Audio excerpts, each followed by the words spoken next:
Hi everyone, this is Elizabeth from Strange Go, and in this video you're going to find out whether or not you could have been declared insane in the 20th century.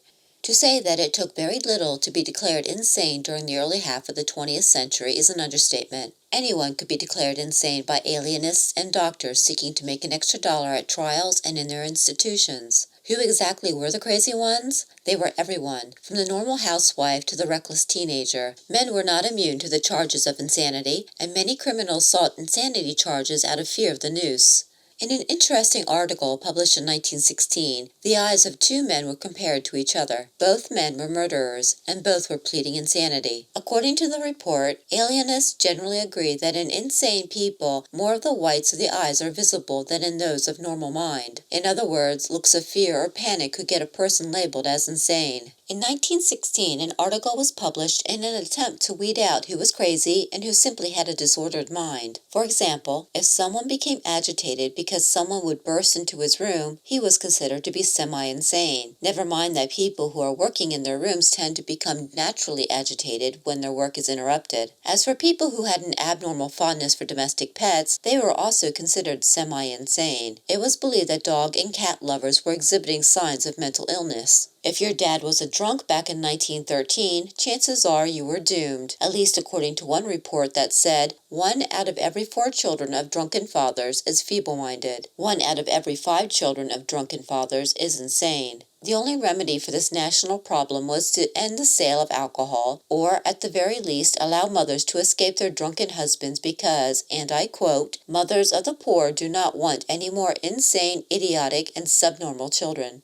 In one strange article published in 1918, Dr. Hamilton, an alienist, declared that the insane show a blatant disregard for proper perspective in their art. If an artist is not making the paintings for monetary purposes, and he happens to paint pictures with skewed perspectives, he is insane. Any person who owned property could be betrayed and declared insane, especially if that person did not have an immediate family member to defend him or her. In 1915, there was a case where 2 doctors tried to have a woman declared insane. Mrs. Susie Fowler was fortunate enough to have seen the petition to have her declared insane, and she immediately took the petition to the state attorney. The attorney had the 2 doctors arrested, and it was later discovered that the doctors were attempting to gain control of Mrs. Fowler's property. The sinking of the Titanic was a tragedy that can still be felt today, but imagine if you had a husband, a son, 2 brothers, and 4 cousins who were members of the crew. As this poor woman waited at the offices of the White Star Line in England to receive word if any of her family members survived the Titanic's sinking, she was overcome with grief. When she finally fell to the ground shrieking in frustration and sadness, an ambulance was called and she was taken away, out of sight, to an asylum. Newspapers were quick to report that the grieving woman would probably never recover.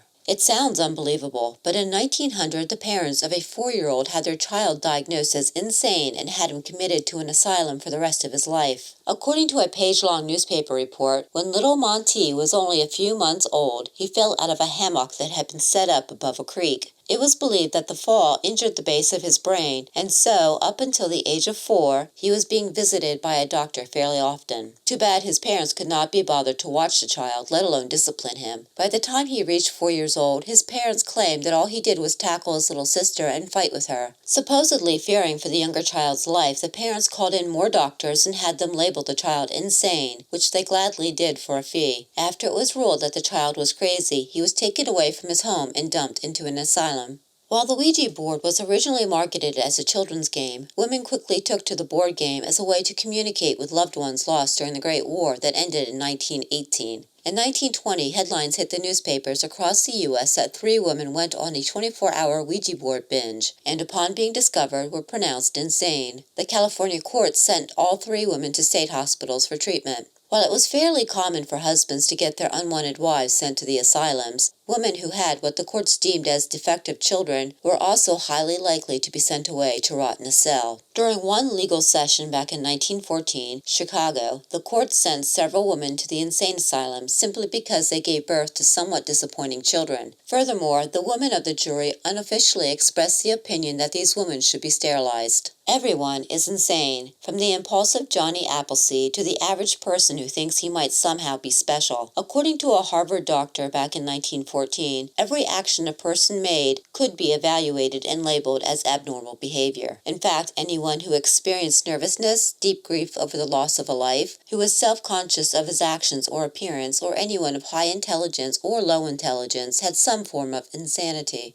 There simply was no escaping the fact that all people were nuts, and could at any time be held against their will in one of the many profitable asylums that dotted the landscape during the previous century.